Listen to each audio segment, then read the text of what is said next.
in humor. There's a lot of a boot. I mean, it's bad that Harley Quinn Smith, Kevin Smith's daughter, of course, because this totally isn't me showing what's that word? Nepotism there. No, it totally isn't. Charlie's word for the day. Yeah, there's my big word. But it's like every time her and her friend, it's like, and also it's supposed to make fun of millennials in a way, especially younger generation of millennials. Pardon me.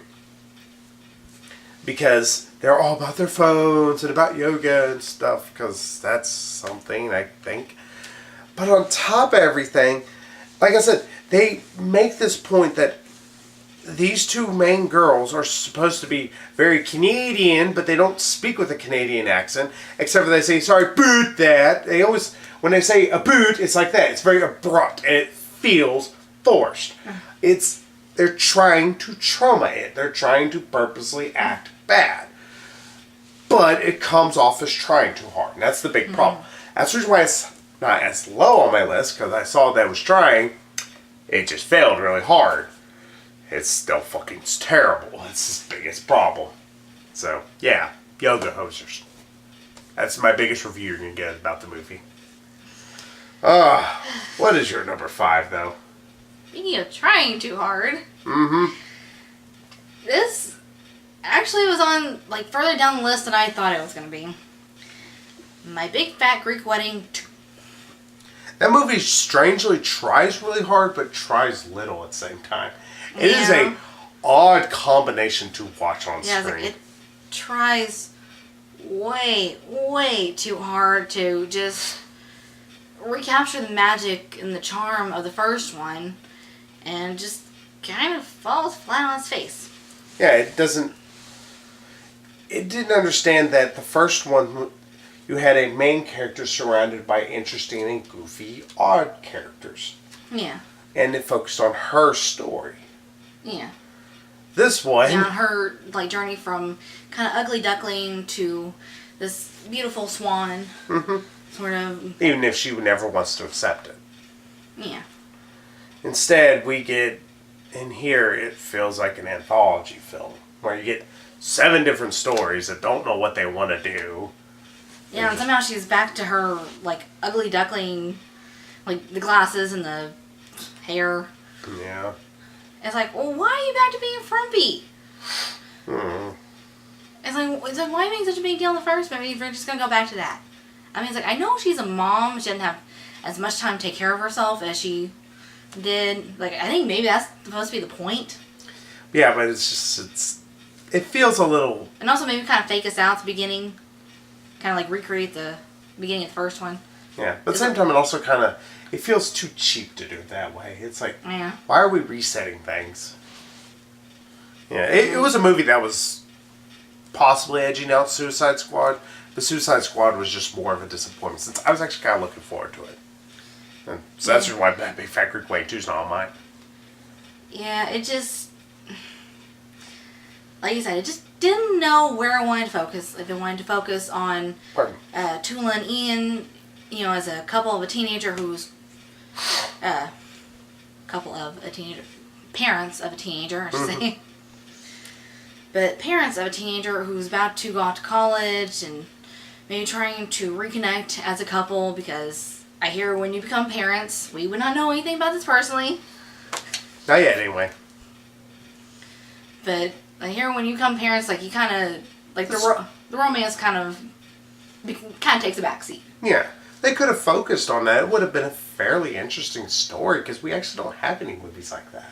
Yeah, it's that would have been an interesting thing. Trying to, worrying to get, together about their daughter going off to college. Oh, I don't want to go so far away, and oh, neither do I, and trying to also reconnect as a couple while also dealing with her crazy ass family around them. I think that's what they were trying to do, but there was also so much focus on Tula's parents. Yeah, the fact that they weren't legally married, and they were wanting, and the mom, Maria, was actually wanting to have a marriage. Actually have a wedding, and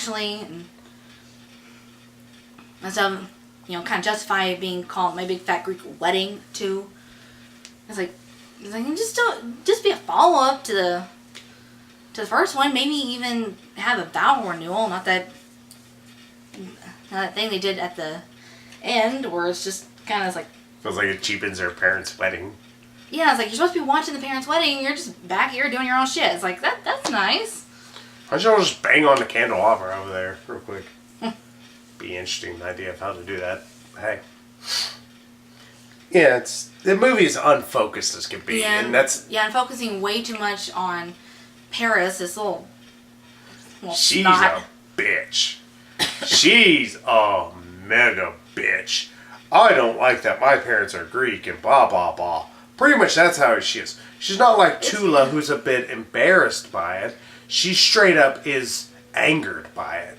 It's not that she has a problem with her family being Greek. It's just all up in her face, like, all the time. It's like, oh my god, some space here.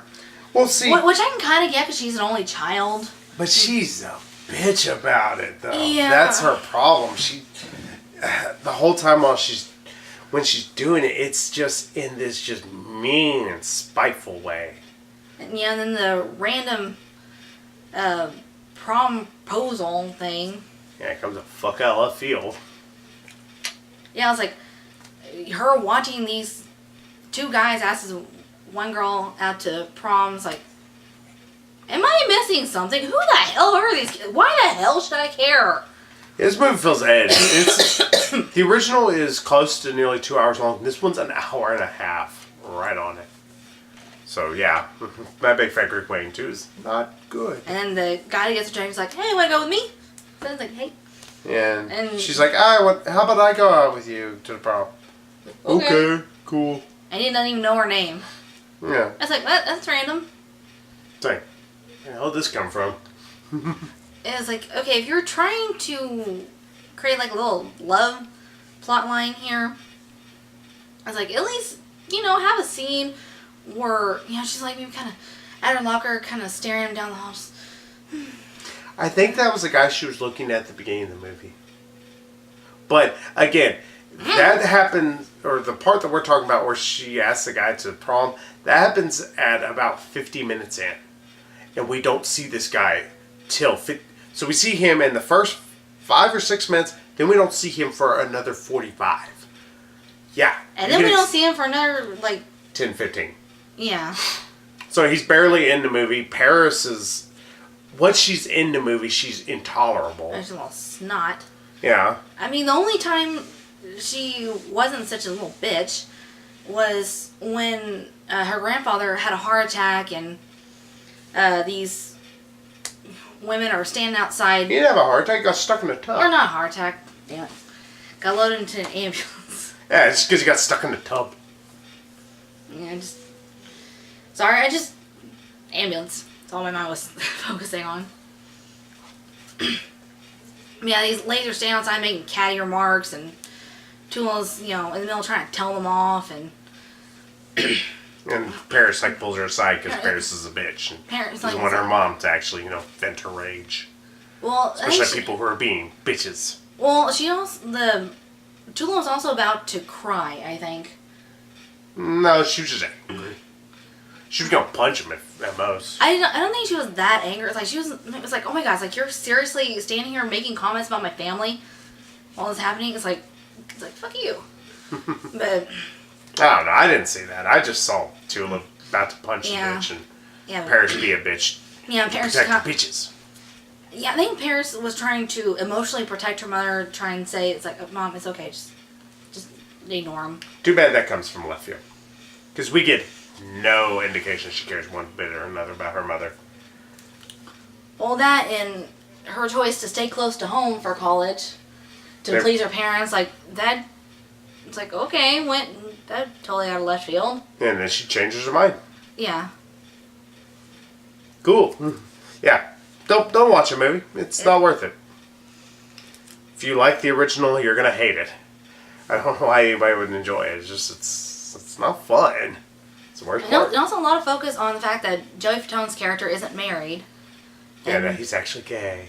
And I was like, okay, whoopie-doo. I was like, like I said, she's just been focusing on Tula and Ian and being the parents of a teenager who's about to leave and just trying to reconnect as a couple. Well, It should have had one focus instead of 17. yes, just focus on them. It's like, I would have been happy with that.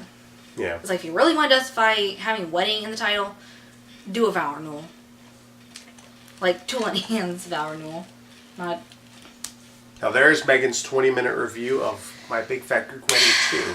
Sorry, I just... Oh. Should I move on to my number 4 now? Man, that's right, wrong. Yeah. That's how bad it is. Yeah. Oh. I watched this the other day just because I was curious because I've heard it's not good. Hey, guess what? It held up. Meet the Blacks is probably one of the worst parodies I've seen in a long time. And I've seen a number of the Starving Games, Vampire Sucks, shit like that. This movie didn't know what a parody was.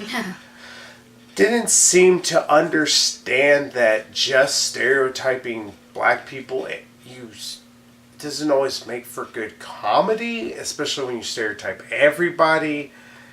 And after a while, it just gets to be like, these feel like really bland, stupid stereotypes. It's like, we don't get the funny one. I mean, hell, it's like, alright, it's trying to act like it's wanting to be offensive, but hell, if you're trying to be we're going to make fun of black people, why not have the ignorant white people try to lure them out with like fried chicken or something? That would have been hilariously inappropriate, but still it would have been like, ooh, that's actually kind of smarmy and funny, because it's supposed to be a Purge parody, but it doesn't say anything about the Purge in terms of actually trying to parody it, which is bad, because the Purge is open to a parody. I fully admit, as somebody who actually just enjoyed all 3 films, I will admit, it's an easy movie to parody.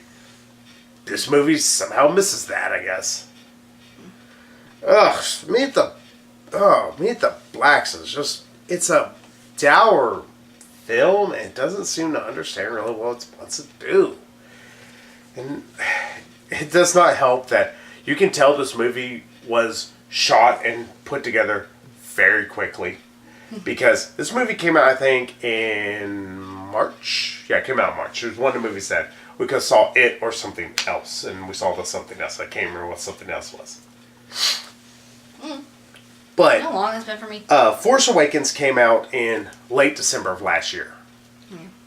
Well, technically when this comes up, I think it will be almost next year. Yeah. But they do realize that, or they're like, oh, I spoil it. Han Solo dies in Force Awakens. Spoiler alerts. One thing this guy says, I'm like, that means y'all had to have seen the movie. Because that wasn't in any trailers or anything like that. So y'all shot this in January. Y'all edited it together in February and put it out. That's how quickly they turned this movie out. And literally, I should say, they shit this movie out because it's a steaming pile of shit. Ugh. Yeah. If you are even curious, don't. I think going to run with some hungry wolverines with some meat tied to be a better idea. What's your number 4? Number 4, Blair Witch. That's on my list. A little higher, though. Yeah, that just... so dumb. And from what you told me, a rehash of the first movie. It was the first movie if Hollywood got its handholds on the first movie. It's pretty much like if the Hollywood machine had gotten a hold of it and redid it their own way. And they just don't understand it.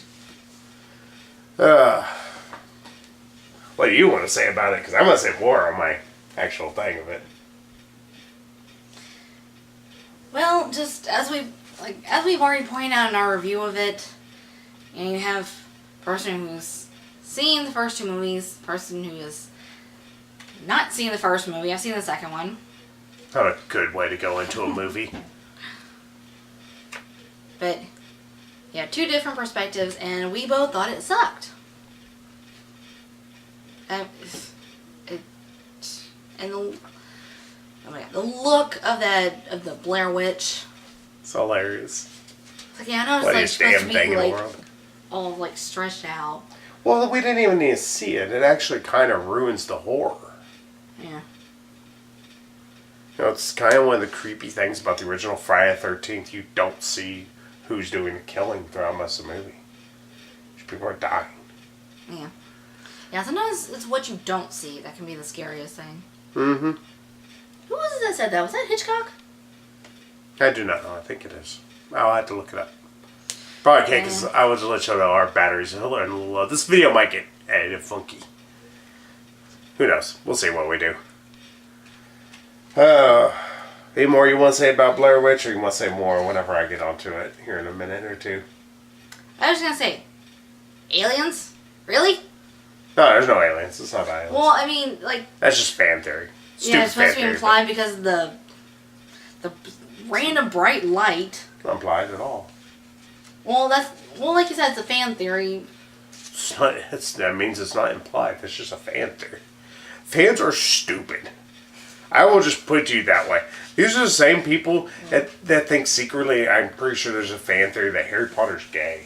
These are probably also the same people who write fan fiction about Matilda and her teacher having sex. That's nasty, honey. There's your brainwash for today. Shall I move on to my number 3? Yeah.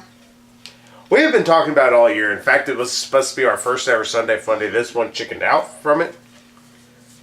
That is Batman vs. Superman. You can show everybody to flip me off. Fuck that movie. Mm-hmm. I really wanted to put it higher. Yeah, it's also on my list, just a little bit higher.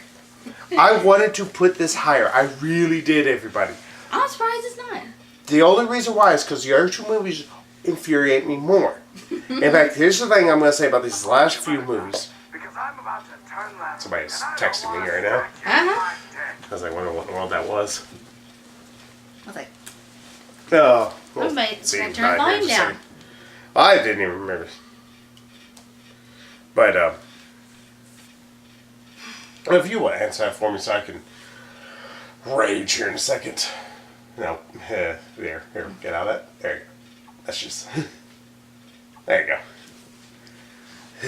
Meg was trying to go through my settings to get to it. It's like, it's going to take you about 20 minutes. This is your phone. I don't know how to work it. Well, the thing where it says messages usually helps. But, you couldn't have a movie where you have a director who fundamentally does not understand the characters he's directing. He knows how to make them look cool. Don't get me wrong. When Wonder Woman is doing something cool, she's doing something cool. When Batman is supposed to be doing something cool, it is cool.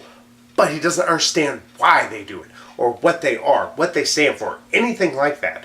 He doesn't understand how to make a convincing story. He doesn't know how to make anything that isn't just long and drawn out for no fucking good reason. Look at 300. Even a movie I actually like, I will admit, is overtly long. There's stuff you can cut out and make the movie an hour and 40 minutes long instead of 2 hours. I mean, sure, it's like, 20 minutes, how much of an issue? Yes, whenever you get to a movie that can feel a bit bloated. You can get to Watchmen, a movie that is really bloated. And I know it's like, well, we need to stay true to... There's certain things where you got to realize Alan Moore's not that great of a writer. He's a very good one, but if he's making problems, that's an issue. Or if he's creating his own little issues, that's an issue. If I can use issue twice in the same sentence. But when you have Superman and you don't get why he is who he is, you get Batman, you don't get why he is who he is, mush them together, this doesn't feel like a film. This feels like some kid playing with his action figures, just randomly putting shit on screen. Mm-hmm. And it's anger-inducing. I mean, this is a movie I wasn't looking forward to, mostly because of how poorly he did Man of Steel. Mm-hmm. And somehow he swung underneath that bar and went even further down into the pile of bullshit. I was walking out of the theater just seething with rage. I mean, I hadn't been angry with a movie like that for quite a while. And I was like, just angry. And I just wanted to punch the movie poster. Would have made me feel better. I still want to sit down and watch the Ultimate Edition. People say, it's so much better. It adds 30 extra minutes, so I'm worried about that. But hey, that's a whole other issue. Yes, Batman vs. Superman had... I don't understand the defense for it. Oh, well, you should allow characters can change. I am fine with characters changing, appearance. I'm fine with them trying to technically update it, but even then I don't like using the word update. For instance, letting Captain America appear in this time instead of the 60s makes a lot more sense. Or, for our time, because otherwise he's going to be half dead by the time we get to nowadays. Saying that we're going to act like freaks whenever we learn there's a super person that's able to save us, or that everybody's going to start bowing down to him, that you're also going to throw random references to Darkseid without explaining it to anybody who doesn't read comic books, or even somebody who likes comic books, Superman comic books in particular. I don't really read comic books, but I am familiar with a little bit of comic book lore. Yeah, especially with DC. Yeah. And even me at times, I'm like, wait, it's what the fuck is that in there for? Yeah, like even I didn't get the reference. Like I'm somewhat familiar with Darkseid, if only because of that Justice League. That one video we watched, the Superman Batman Apocalypse thing. Oh yeah, Superman Batman Apocalypse and 6. And also Justice League, because he was in that too. Yeah. But I mean, it doesn't seem like Zack Snyder knows what he's doing. It's like, do you know who your fan base is? People watching this. Yeah. Ugh. I will say more probably when Megan gets in. I'm afraid I might get back on my soapbox. But we need to move on, because otherwise it's just going to be 4 hours of me just ranting and raving. Hey! Name drop. So what's your number 3? It's one we've already discussed. Fantastic Beasts. Yeah. Let me go ahead and put the soapbox on your side. There you go. Get upon it. Well, we've already discussed it. We reviewed it and discussed it earlier in this video. But basically, to sum up, it was boring. Did nothing with the setting. Muggle Dude was a highlight. That's it. The Muggle Dude just didn't also have enough lines, and they didn't give him enough to do. It's like, ugh. Yeah. Well, his facial expressions just kind of said it all. Oh yeah, they were good, but I mean, it felt like he really needed to be more of that movie. Yeah. I just never really did anything with the setting except for the little giggle water pun. Mm-hmm. It's like, yeah, I doubt a lot of your fans, a lot of your young fans, are going to get that reference. I doubt they're going to have studied Prohibition. Yeah. Oh. My number 2. Megan has already listed it. It's Blair fucking Witch. You can tell how much Actually, I I've just enjoyed have these Blair movies. Witch on here. Oh, my gets a fucking in it. Oh, God, that movie was so terrible. That sounded like it hurt. It did a little bit. Oh, y'all don't realize just... I wasn't exactly looking forward to it, but I was like, okay, it will be a bad, but I can at least sleep through it sort of horror movie. But oh my God, I got one decent chuckle out of something I thought that was unintentionally funny. Tree monster thing, I guess. Tree eats a guy. Dumb. That was hilarious. But you have just some... treed. Yeah, you've been treed. Tree! Oh no, Treebeard ate him.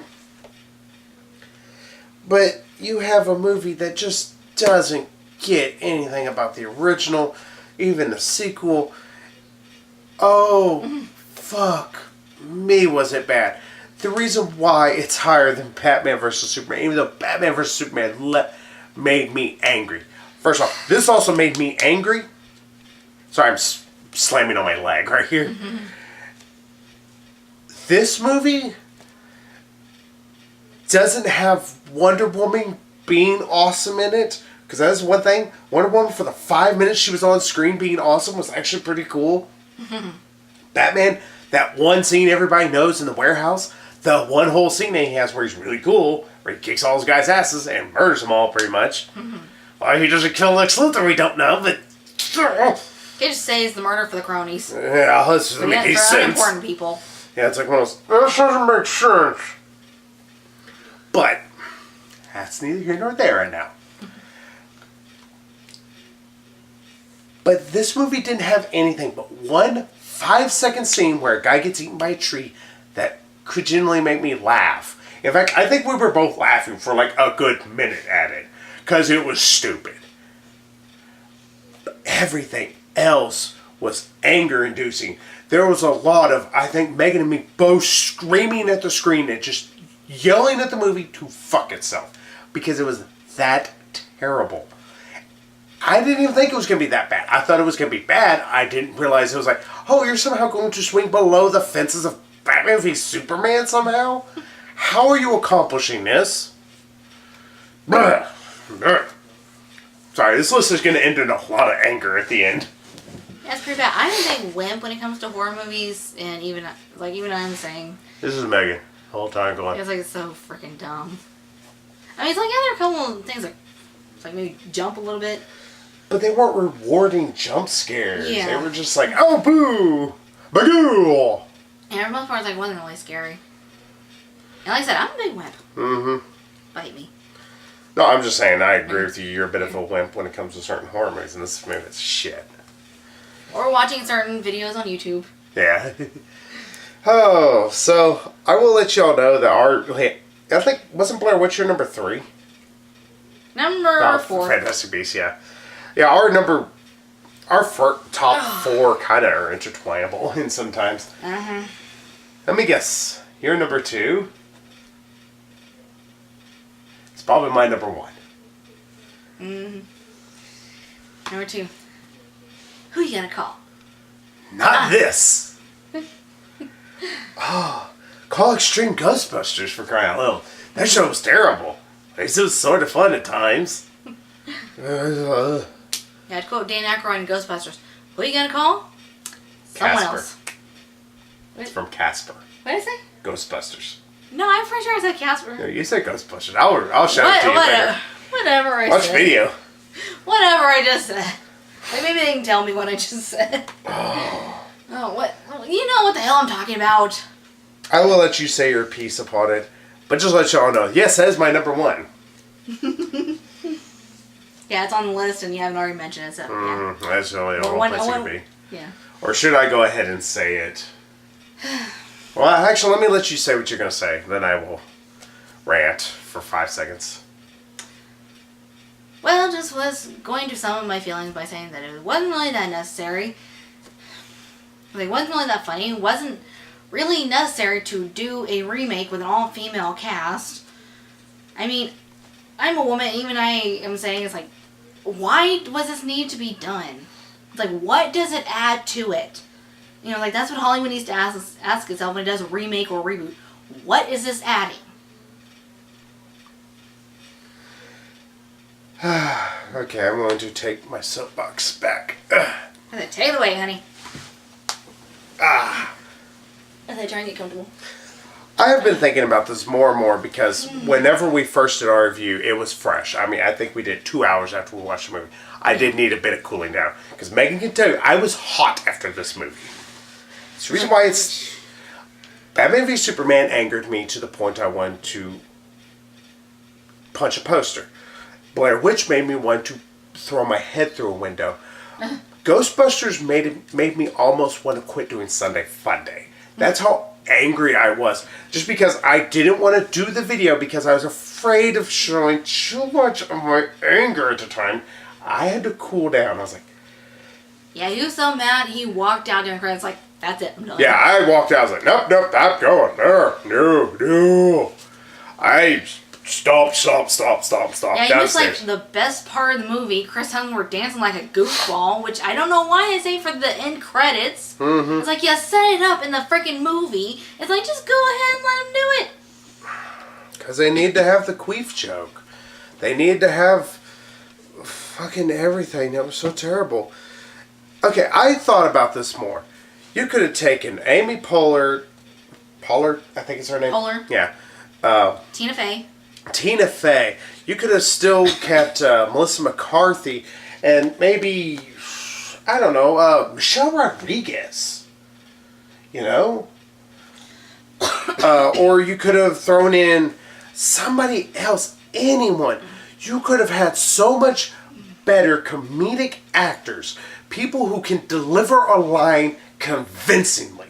That's the worst part about this. That actually makes me want to punch.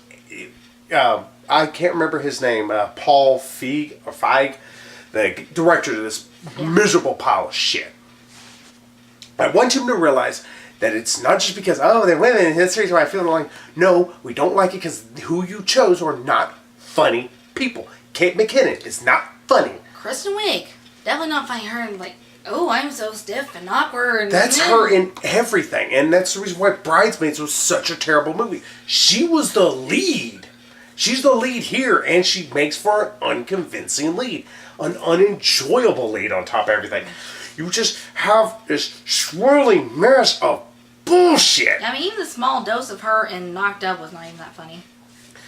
Hell, if you wanted a person who can be a tight ass or something like that, Katherine Heigl. Even she's not always very funny, but she can be a tight ass. She can be she could be an Eon, or an Ian. What's his name? Eon. Yeah, his name Eon. Egon. Yeah, Egon. No, I don't want to say Eon, because I want to watch Big Fat Greek Wedding too. I want to watch Big Fat Greek Wedding.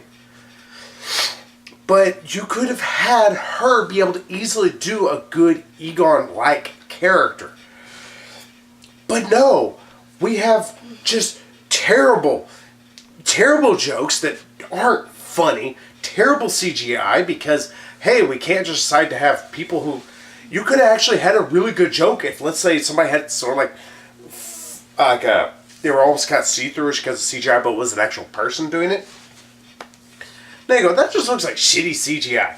That would have been a kind of funny joke at itself. That would have been a good little thing, but no, we have this cheap-ass looking movie with the worst comedic actors you could possibly find. And on top of everything, it doesn't need to be a remake. You can have an all-female cast as a sequel. It wouldn't be hard. It wouldn't even be difficult. Yeah, kind of taking up the mantle, picking up where they left off. Or you could have had them set in a different city and just be like, we're going to take over and we're going to help protect Chicago. You know? Or Los Angeles. Have one sit in St. Paul for just the fun of it. Anywhere just to make jokes. And I'm losing my voice during this. Because I'm actually so... Going through puberty again. Angry. It makes me just boil with anger. It's actually maddening just how... Rage-inducing. Yes, and the worst thing is people who try to say anybody who doesn't like it, it's just because they're anti-feminine. No, I would think that a all-female... Like, when I first heard they were going to do an all-female cast of Ghostbusters, I'm like, alright, that could be actually really cool. That could be funny. That could have some good jokes. Yeah, so it could have been interesting, but really it had nothing to it, like I said. Yeah, it did nothing. And I say that as a woman, as a feminist. Yeah, yeah, it was bad. Like, there was a time when I had to take my glasses off and I just I heard them clunk on the... Yeah, on the side thing next to us. I was like, I was really tempted. I was this close to walking out. I was like, I know I paid money. And I told myself, sit through it. You were doing it. And you would have been sitting outside the theater by yourself because your brother and I were just going to be sitting there. But I would have had to sit outside and be like, I just need a minute, y'all. I just need a minute. I'm going to kill somebody otherwise. But yeah, I do not get any of the enjoyment from Ghostbusters. Kyle Calgren, I'm calling him out on it because, in fact, I even asked him on Twitter and I'll just go ahead and say he got super defensive for no reason. I was just curious. Because I am curious to people who do like it, but nobody can explain. Like, oh, she was very funny. But she wasn't. That's the thing. A lot of people, I know, Josh Hadley, if I'm not mistaken, also... Yeah, it's like, what about her performance did you enjoy? Yeah, and he's, oh, she's funny. She's not a funny person. Maybe she does... That awkward humor I can't stand. I'll say it might be my sense of taste because I have some. Well, no, you chose me. That proves it. But, sure. But nobody I know can tell me why. In fact, I have a relative who tries to claim this is better than the original. That you were about to disown. They almost came out, alright, cool, I'm leaving now. Oh. But here, soapbox done. Let me nail this sucker in real quick. Because Megan's going to need a step on it. So now that you're done with your number one. Yes, Ghost fucking Busters, sons of bitches. It's assholes. okay, honey. It can't hurt you anymore. It feels like it has. Goofball. Can y'all guess what her number one is? Just as we've already talked a bit about. Let's sit back for this one. Batman vs Superman. Just as you were even talking about, it's like I did not have high hopes for the movie, given Man of Steel. It's like seriously. It's like I am a big Superman fan. I want to say that in previous videos I've said what I like about Superman is that he, sees the best and the worst in humanity, and he still chooses to save us and to believe in the best of us. To believe that we can be more like him. But they just dash that, just shit all over his character in Man of Steel. I'd say shitting would actually be a good thing they did, because they did far worse than that. Be a polite way of putting it. Mm-hmm. Sorry, getting shot here. Yeah, it's like, okay, do y'all not understand Superman's character here? I mean, it's one thing if you find him boring, that's fine. Not every superhero is everyone else's cup of tea. It's like, if you don't like Superman, that's fine. If you want a guy who's kind of dark and edgy, kind of, gets things done, Batman. Just one example. Punisher, somebody like that. If you go Marvel, but... Yeah, I will say the Punisher on Daredevil, God, fucking badass. This is what you get a lot of. Yeah, I was like, you're actually rooting for him. Mm-hmm. He's a psychopath. But, anyway. Yeah. Soapbox, we'll keep you on it. Yeah, it's just... It's one thing if you don't like the character, but do not try to change the character. I mean, when they tried to update the character, like you said, for more modern times, like, what was it? Like in, best example, Lois and Clark never had sex until after they got married. On Smallville, neither Lois nor Clark were virgins when they finally got together, and they did some, before he even proposed. Mm-hmm.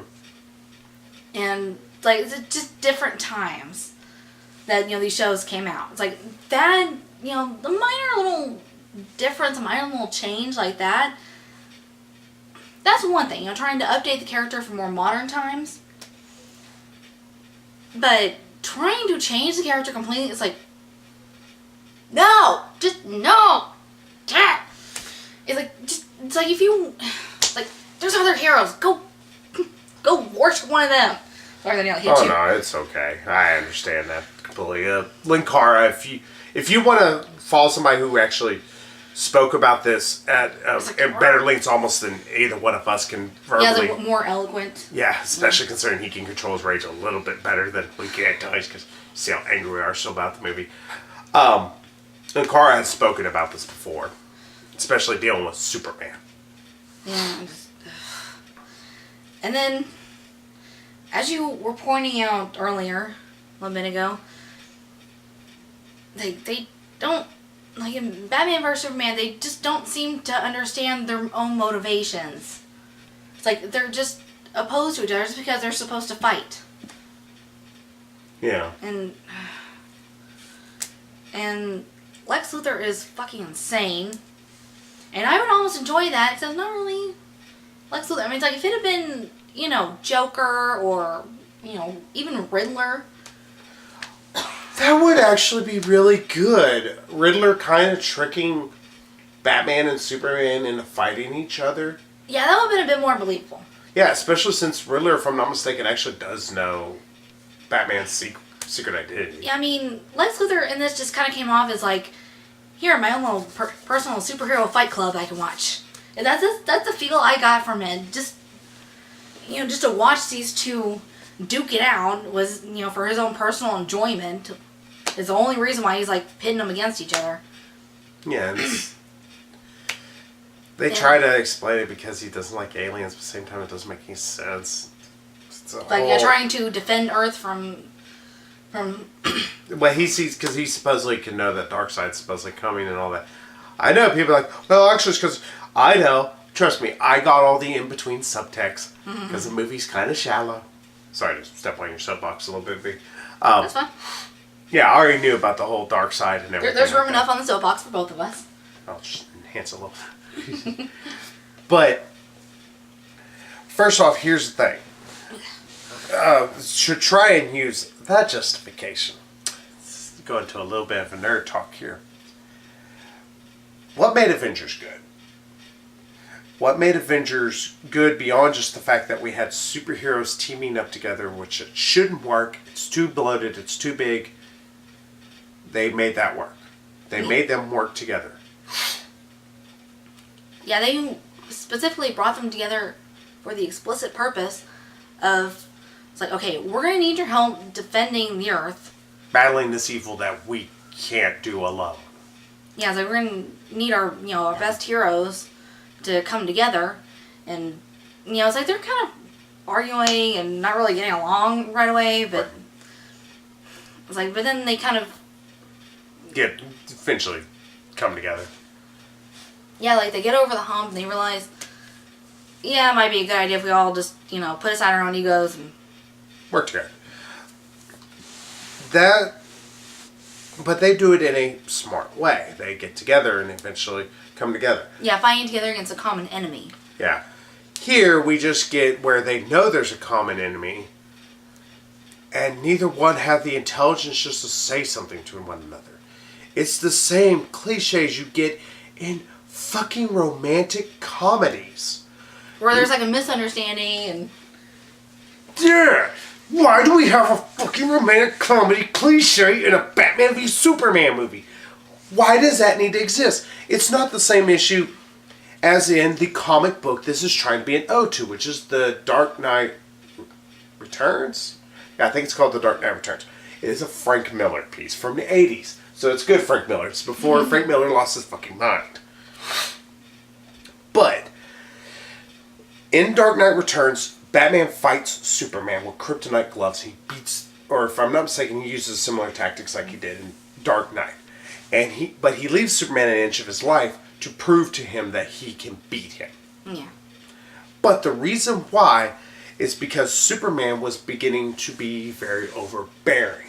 He was beginning to pretty much do things he shouldn't be doing. He was stepping his bounds. He was supposedly preventing crime. Y'all are probably going to fix me on this, I hope.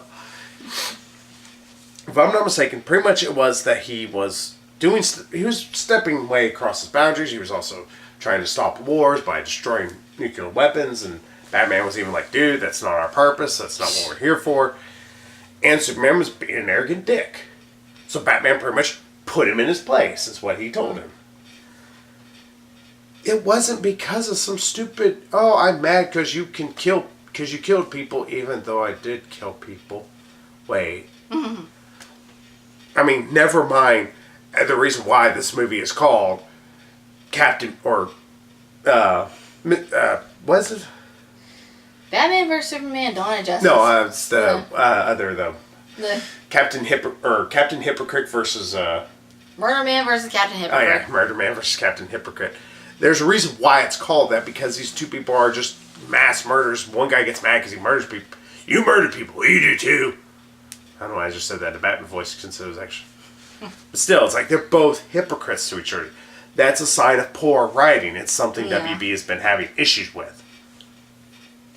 Note the 3 WB movies on my list. Fantastic Beasts, the Superman, and Suicide Squad. But it doesn't make for a convincing movie. I mean, again, the reason why people point it out as a movie that proves Superman vs. Batman could have easily worked, Civil War. Mm-hmm. You have a movie that understands how to do the fights between two different heroes, you know, having different, you know, an argument, all this. And difference of opinion. Yeah. You get both their sides. I would say you were for both of them. Yeah. You may sympathize more with one or the other. Sorry, talk copy, baby. Oh, no, it's okay. Yeah, it's like you may sympathize with one or the other, but like you understand both their points of view. And Batman vs. Superman, nobody's right. And not only that, but like again to spoil Civil War, at the end of it, like Tony Stark, he's like, no, man, I totally get you. I'm here to help you. I'm here to help you, man. That's one of the things I like. It's like, you know, not just like I'm right. No, I'm right. Yeah, like, going back to what we were just doing 5 seconds ago. I was like, oh, that would have been like, infuriating. okay, I can understand your point of view, but I still believe this one thing. Mm-hmm. They're not saying they're right or wrong. They're just saying it's like this is my. We need to stop. This Zemo. is my opinion. Yeah, because they're like, we need to work together quick to stop Zemo because I know what Zemo's doing. Yeah. But you know, we don't get any of that in Batman v Superman. Instead, we get a safe word. Yeah, it's like, right, there's a safe word, right? Yeah, I think so. Oh, I can't feel my shoulders. It's like, why did you say that name? And it's bad because Ben Affleck does it. And that's the worst part about it. It's He's like, not a bad actor. he does good. He has nothing to do with the movie. I mean, he has no good lines to be able to deliver, but what he does, he delivers well. You can see that in the fucking Justice League trailer. It's like, oh, I can see there's good here, but it's overshadowed by a poorly paced story, poorly directed story, and poorly written story. And I will say this much. Like, I am a big fan of Lois and Clark, the couple and the show. Mm-hmm. It's like, but, yeah, even I'm like, okay, why, like, this focus on, you know, Lois and Clark's relationship and Batman vs. Superman is like, it's unnecessary. It's really just extraneous. Well, it doesn't help. They don't feel... It's just padding. They don't feel like they have a whole lot of chemistry, Yeah. really. They don't feel like they're a couple. I don't know which one of them that is, but they just don't. I don't know if that's him, that's her, I don't know. I blame a bit of both. Because Henry Cavill can kind of edge on the edge of being... or on the border of being wooden. Amy Adams really has lost her touch in the past few years. Arrival's a perfect example of that. Fight 2 Amy Adams movies on my list. Haha. Unintentional. Yeah, totally unintentional. Oh, so, yeah, Batman v Superman is a movie that doesn't understand, first off, that there is a little bit of comic book explaining stuff you gotta do. Like, for instance, would any of you people who haven't read comic books knew that was a mother box he was shoving inside a Cyborg? Would you have known it was Cyborg? The little thing that was technically Cyborg? Did anybody know that? Because even me, I was like, wait, what is that? What's going on? What is this? Yeah, I was like, the whole thing was Cyborg, and like, so he said, like, my name is Dr. something Stone, and like one guy up on the wall behind him was like part man, part android. I was like, oh, so that's supposed to be Cyborg. Oh, okay. You know, I was like, for those that don't know, Victor Stone is Cyborg. So I'm guessing that was his father or something. Yep. And I was like, I only know that because, I think partially because of Justice League. Yeah. But mostly because of Smallville. R.I.P. Lee Thompson Young. But yeah, I was like, I barely got that reference. Like, y'all might want to, you know, make it a bit more obvious. Or at least something better. Leave it for Justice League. Yeah. We didn't need this in this movie. This movie's already bloated. I mean, this was a bit over 2.5 hour long movie that first off felt fucking long. And then Yeah, they could have just saved it for just, like, you know, the origin, like, just, yeah, the whole thing with the clips of the heroes and... Could have just left it when Ben Affleck goes to recruit him. Yeah, just like kind of him just watching, just kind of, Yeah. just watching on his computer, and then going to all around the world to recruit these people. Yeah, there you go. That, you know, plot. Yeah, just cut you out in our 10 minutes of pointlessness. Oh, but yeah, that's our worst of. And oh, this was a painful list. That still gets me. She with you? I thought she was with you. You sent an email, asshole. It's like, you don't email her, dumbass. It's like, I understand, you know, leaving that in the trailers but taking out the movie, but it's like, oh. Yeah. So Megan's worst of Batman v Superman. Yeah. Yeah, top 3 or 4 are kind of interchangeable. Yeah. Of course, mine still Ghostbusters. Thing that tried to say, hey, your childhood sucks.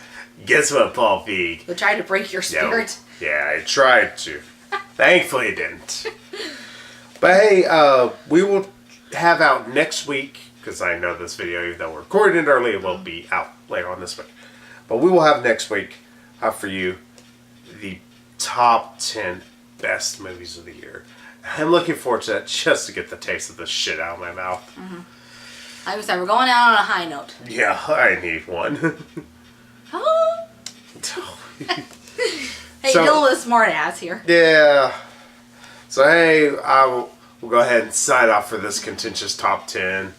And so we will see you all with the best movies of 2016 next time. See you all later.